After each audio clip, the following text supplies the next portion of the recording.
Hai, saya Aisyah. Pernah dengar tentang teorem Pythagoras? Bunyi macam susah kan? Tapi sebenarnya, ia boleh jadi mudah apabila kita menggunakan AI. Dalam video ni, saya akan tunjukkan bagaimana AI digunakan untuk memperkenalkan konsep teorem Pythagoras dalam matematik. AI yang saya pilih ialah DeepSeek, di mana DeepSeek AI ialah alat kecerdasan buatan yang membolehkan kita memahami penjelasan, gambar rajah dan juga membuat penyelesaian masalah dengan lebih mudah. Apa itu teorem Pythagoras? Okey, dalam konsep teorem Pythagoras yang kita boleh tengok dalam rajah, dalam sebuah segitiga bersudut tegak, kuasa dua panjang sisi hipotenus adalah sama dengan jumlah kuasa dua sisi yang lain. Jadi, bagaimana konsep teorem Pythagoras boleh diperkenalkan menggunakan DeepSeek AI? Salah satu ialah penerangan langkah demi langkah. Yang kedua, penerangan visual. Dan ketiga, melalui naratif cerita atau dialog. Okey, ini adalah laman web DeepSeek. Kat sini kita boleh tanya soalan tentang konsep teorem Pythagoras menggunakan 3 cara, iaitu melalui gambar, melalui kamera dan juga dokumen. Okey, ini adalah laman web DeepSeek. Kat sini kita boleh tanya soalan tentang konsep teorem Pythagoras menggunakan 3 cara, iaitu melalui gambar, melalui kamera dan juga dokumen.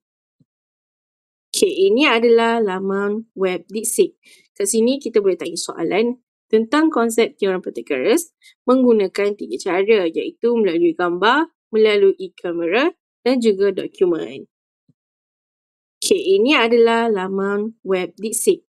Kat sini kita boleh tanya soalan tentang konsep teorem Pythagoras menggunakan 3 cara, iaitu melalui gambar, melalui kamera. Ini adalah contoh soalan yang kita akan gunakan dalam DeepSeek. So, soalan ini semuanya daripada buku teks tingkatan 1. Penerangan langkah demi langkah. Bahasa mudah ialah step by step. So, menggunakan DeepSeek AI, kita boleh suruh dia jana penerangan jawapan berdasarkan gambar yang kita telah beri. Gambar yang kita beri ialah daripada gambar slide soalan daripada slide sebelum ni. So, kat sini, DeepSeek AI akan menerangkan gambar tadi yang soalan tu dan memberikan jawapan dengan detail dan penerangannya.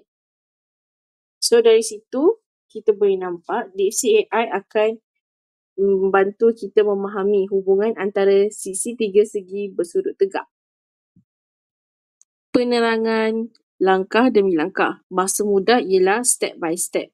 So, menggunakan DeepSeek AI, kita boleh suruh dia jana penerangan jawapan berdasarkan gambar yang kita telah beri.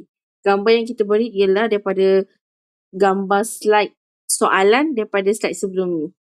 So, kat sini, DeepSeek AI akan menerangkan gambar tadi yang soalan tu dan memberikan jawapan dengan detail dan penerangannya. Penerangan visual. Kat sini, kita akan boleh minta DeepSeek untuk terangkan konsep teorem Pythagoras dengan melalui gambar rajah dan juga ada penjelasan di setiap gambar rajah yang diberikan untuk membuatkan kita lebih faham tentang konsep teorem Pythagoras.